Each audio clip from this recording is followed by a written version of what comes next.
Assalamu alaikum everyone. So the paper that we are going to solve today is paper 2 of biology of October November 2024. So, yeah. So the first question is, use the dichotomous key in figure 1.1 to identify the five main vertebrate groups A, B, C, D and E. Animals with backbones, adults have fins and gills. So these are the fishes. Adults without fins and gills but they lay eggs have feathers on their skin. These are birds. And have no feathers. These are the reptiles. Do not lay eggs with shells but have fur on their skin. These are mammals. And have skin with no fur and they do not lay eggs as well. These are amphibians, like frogs.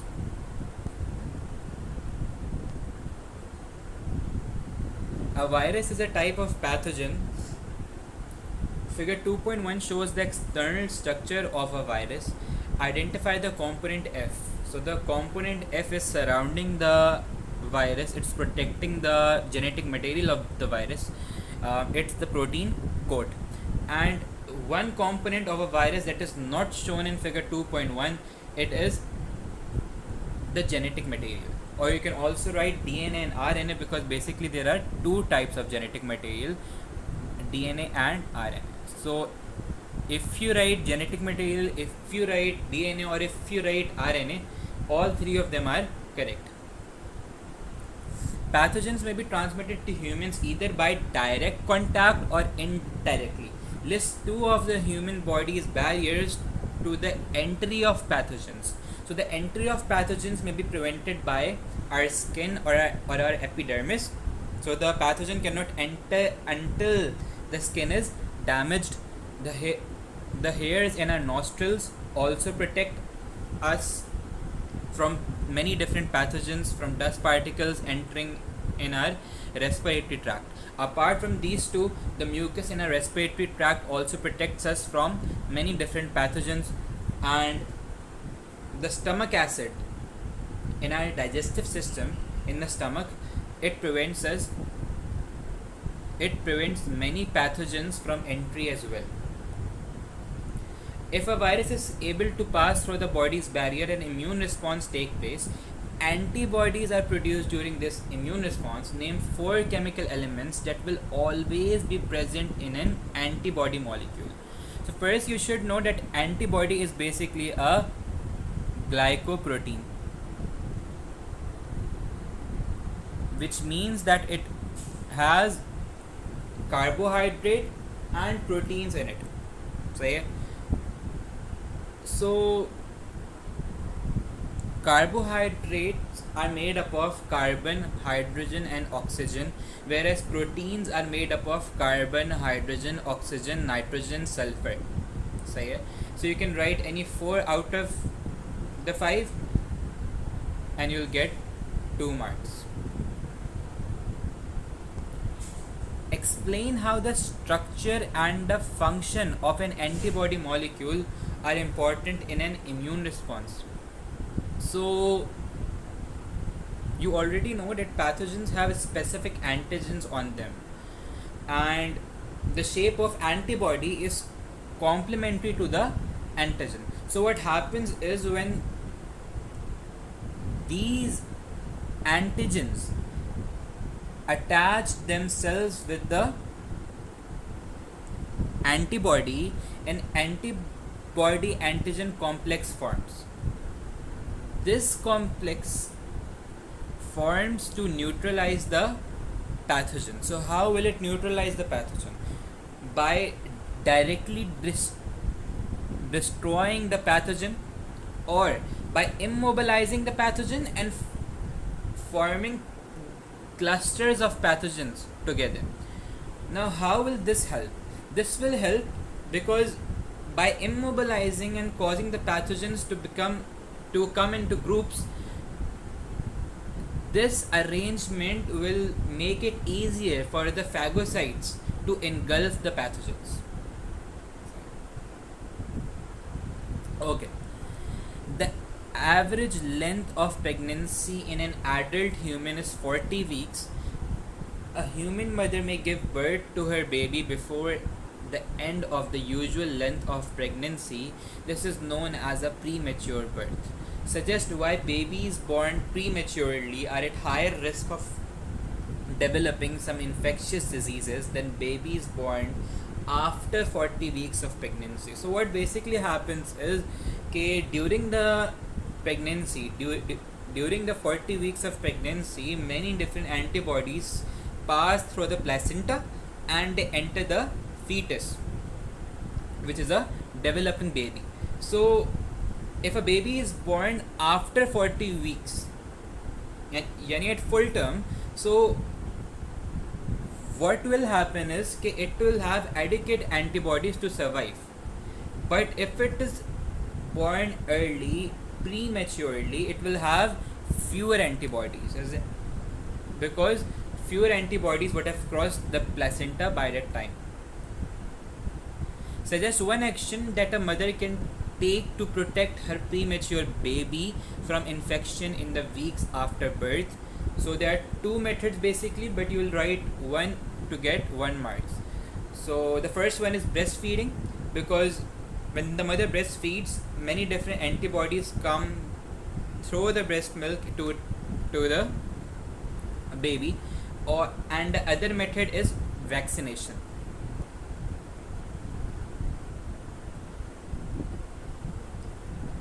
Okay, use words from the list to complete the paragraph. Glucose is transported in solution by the component of blood called plasma. Okay, so plasma is the component of the blood which has all the dissolved nutrients. If the concentration of glucose in the blood increases above normal, the hormone insulin is released into the blood.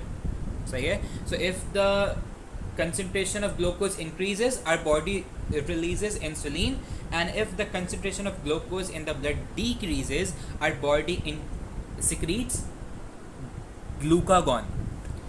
Both of these hormones are released into the body by an endocrine gland which has no duct and directly releases the hormone in the blood, called pancreas. This hormone promotes the removal of glucose from the blood and its conversion into the chemical glycogen. So the excess glucose in our body is stored in the form of glycogen with the help of insulin. Figure 3.1 is a photomicrograph of a type of blood cell. Identify the type of blood cells shown. So you cannot see a nucleus in it. You can observe that this surface is a concave surface. So this is a red blood cell, and there is another name for red blood cell as well, which is erythrocyte.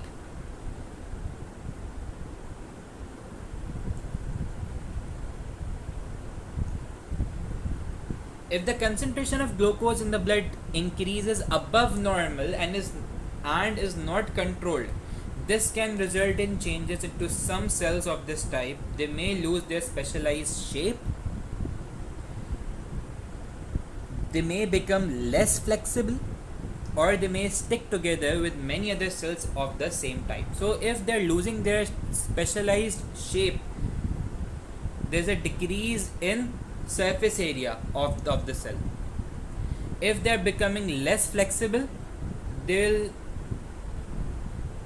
lose their ability to fit through capillaries, because the reason that red blood cells can fit into smaller capillaries is that it is very flexible. And if they're sticking together with many other cells, yani they're forming clumps or clusters, so this can lead to clotting. And all three of these reasons will lead to less oxygen absorbed, carried, supplied by the red blood cell, less aerobic respiration because there is a lack of oxygen, and aerobic respiration requires oxygen. So there will be less aerobic respiration, and as there would be less aerobic respiration, so it there would be less energy.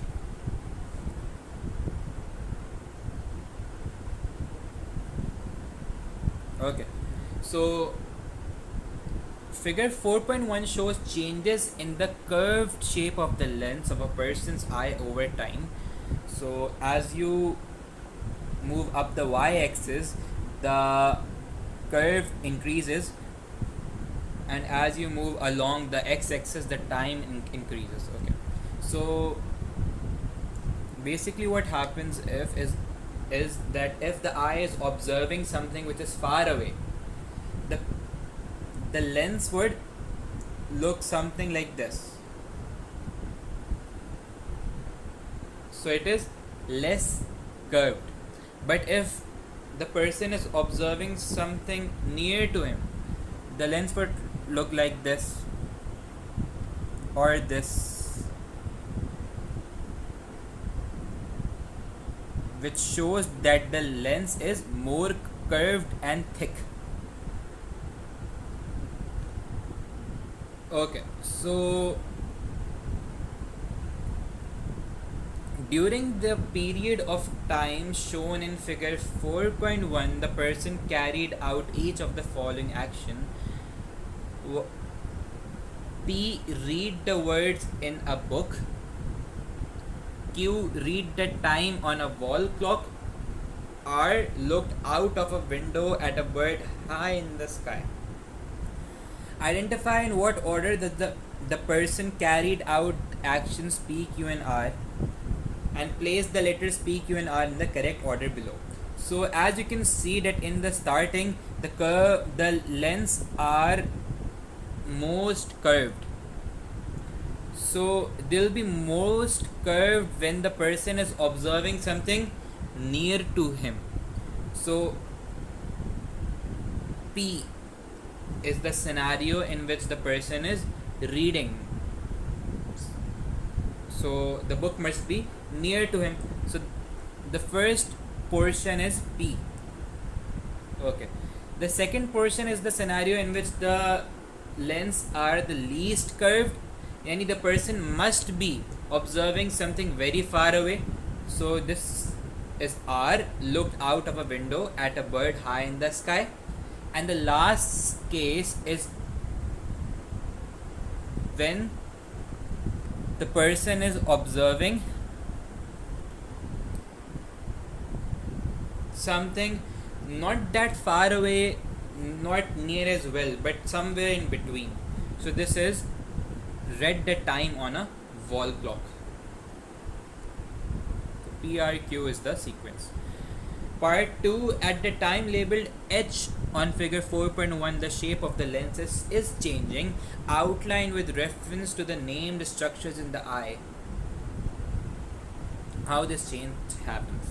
So basically what is happening at H is the curve of the lens is decreasing.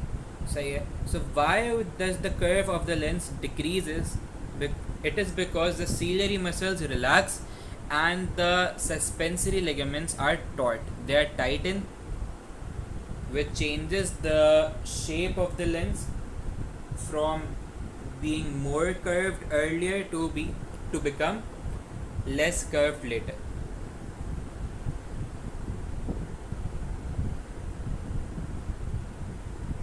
Okay. Figure 4.2 shows a front view of the eye in dim light. So the inside, the darker portion is the pupil, and the outer light portion is the iris. So we have completed the labels. Now complete figure 4.3 to show the view of the same eye as it would appear in bright light.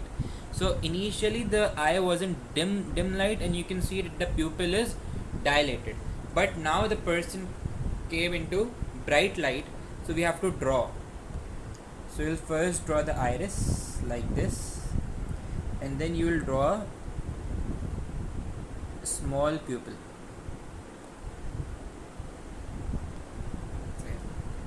So this is how the eye would appear in bright light. The pupil would constrict. State the type of nervous response that takes place when the eye changes its appearance from that in figure 4.2 to that in figure 4.3. So the response is a reflex. Suggests the importance to the person of this response taking place in the eye. So why is this reflex important? It is important to protect the eye, to protect the light receptors in the eye and prevent too much light from entering. And it is rapid as well, so it rapidly protects the eye, the internal structures of the eye, which are basically the light receptors. Question 5. Fish are an important part of the balanced diet of many people, and fishing is a major source of employment in some countries. Many people therefore believe that fish should be treated as a sustainable resource. Describe what is meant by the term sustainable resource. It means that it is produced as rapidly as removed. And as soon as you remove the resource, it is rapidly compensated like sunlight, and it does not run out. So yeah, okay. The government of a country decided to set fishing quotas for herring fish between 2012 and 2020. Figure 5.1 shows the maximum number of tons of herring that the quota allowed to be caught each year. So in 2012 the quota was the highest, and in 2020 the quota was the lowest. Using the information from figure 5.1, describe the trend in quota size and suggest explanations for this trend. Okay, so this question will be answered in two parts. First, you will describe the trend. So this is the description of the trend, and then you will write the explanation for that trend. So as you can see that there is an overall decrease in the size of quotas from 2012 to 2020. Now whenever you are describing a chart, you should always give the reference from that chart as well. So the reference is the quota is 33,000 tons in 2012, and there are only 2,000 tons in 2020. Okay, so what's the possible explanation for this? The possible explanation for this is that initially the quota was more, which led to overfishing, and it wasn't a sustainable quota. So next year it was set lower to compensate. And another reason is that fish were caught before they can breed. So yeah, it led to less fishes in the sea or river or wherever. Okay, so setting fishing quotas is one method used when trying to conserve fish stocks. Explain how two other named methods can be used to conserve fish stocks. So there are many other methods as well, like you can educate the farmers, you can educate the fishermen, but the two easy methods to remember are you can make protected areas in where fishing wouldn't be allowed. These areas would act as breeding grounds for fishes, so that fishes can breed more. And another method is that you can decrease the mesh size. Mesh size decrease.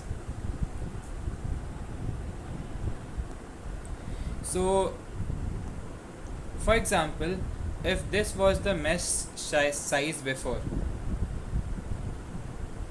now large fishes can come through it, and the small ones as well. So if you decrease the mesh size to this,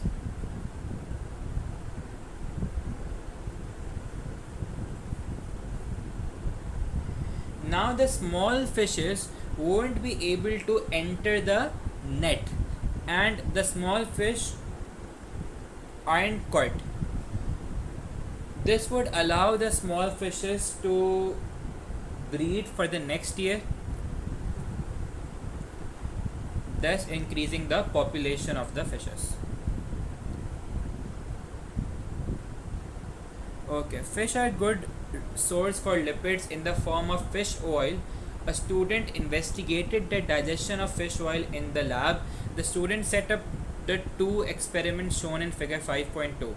So experiment 1 includes fish oil and the bile solution, and experiment 2 involves fish oil, bile solution and lipase solution.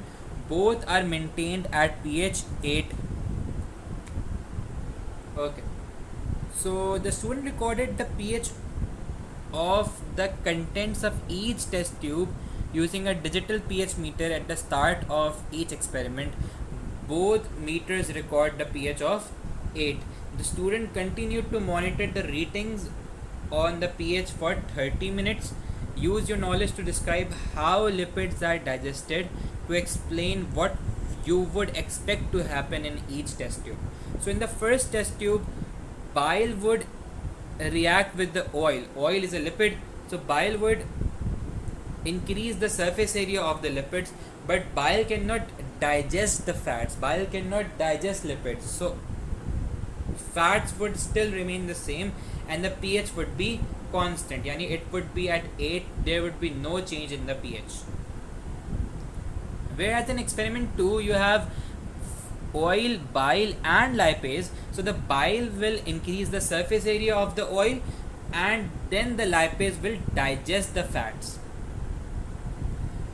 This would lead to the conversion of fats into fatty acids and glycerols. Now fatty acids are acidic, so they would make the pH fall below 8.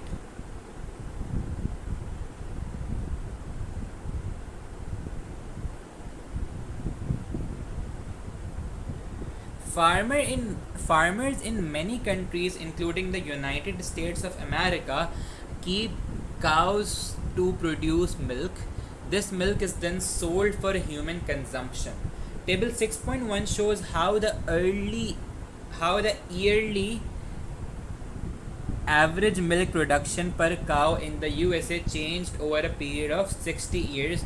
So in 1950 it was 2250 kgs per year, and over 60 years, fast forward to 2010, the production increased to 9400 kg per year.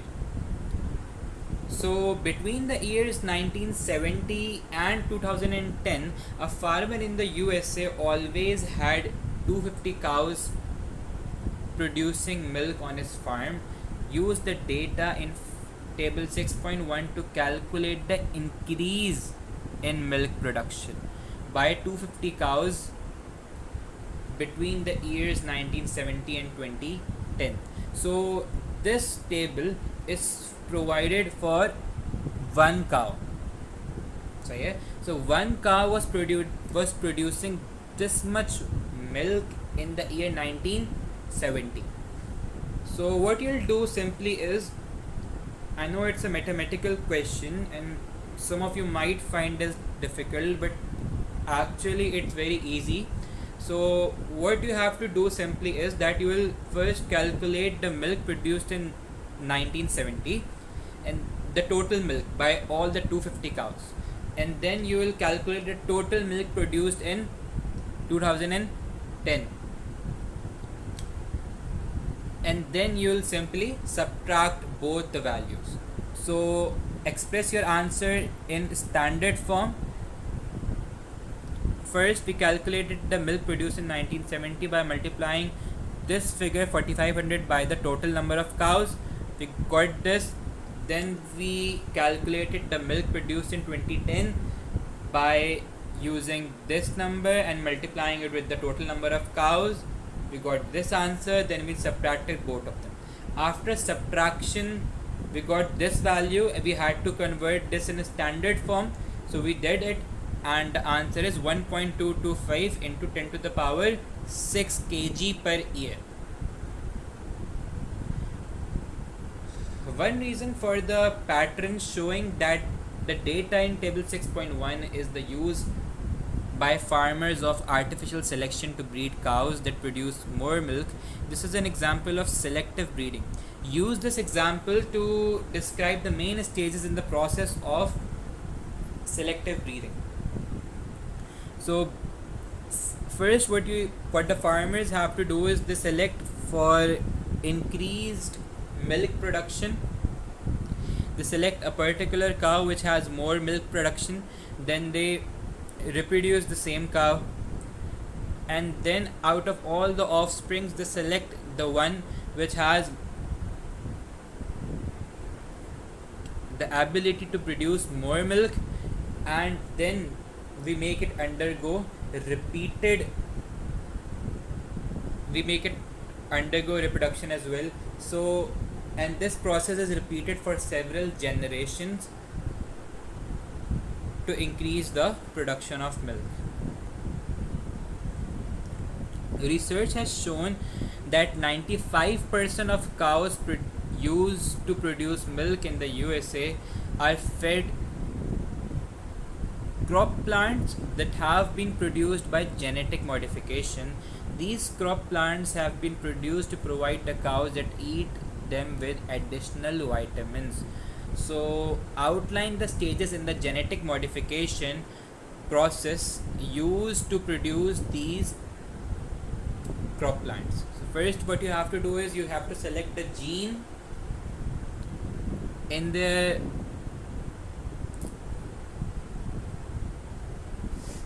first you have to select the gene which is responsible for the production of vitamins. Then you cut out the gene and insert it in a plasmid, and then you insert the plasmid into the crop. So what the plasmid will do, plasmid will act as a vector to introduce the gene into the crop, and then the crop will start producing those vitamins as well. Genetic modification has been used to change crop plants in other ways. One example of this is the production of crop plants that contain a chemical to make them resistant to insect pests. Outline two potential risks of growing these crops. So these plants are resistant to insects. So what will this lead to? This will lead to less insect population. Now this is not good because insects are one of the major pollinators. So when insect pollination is decreasing, there would be less number of plants which are dependent on insects for their pollination. Apart from this, there would be a disruption in food chain because insects are a very good source of food for many other animals. Apart from this, these genes may transfer to other populations, to other plant population as well, causing an increased effect which is harmful for the environment. Question 7. Compare each of these processes. The first two are diffusion and active transport. Diffusion is basically a movement of ions, particles and molecules, and so is active transport.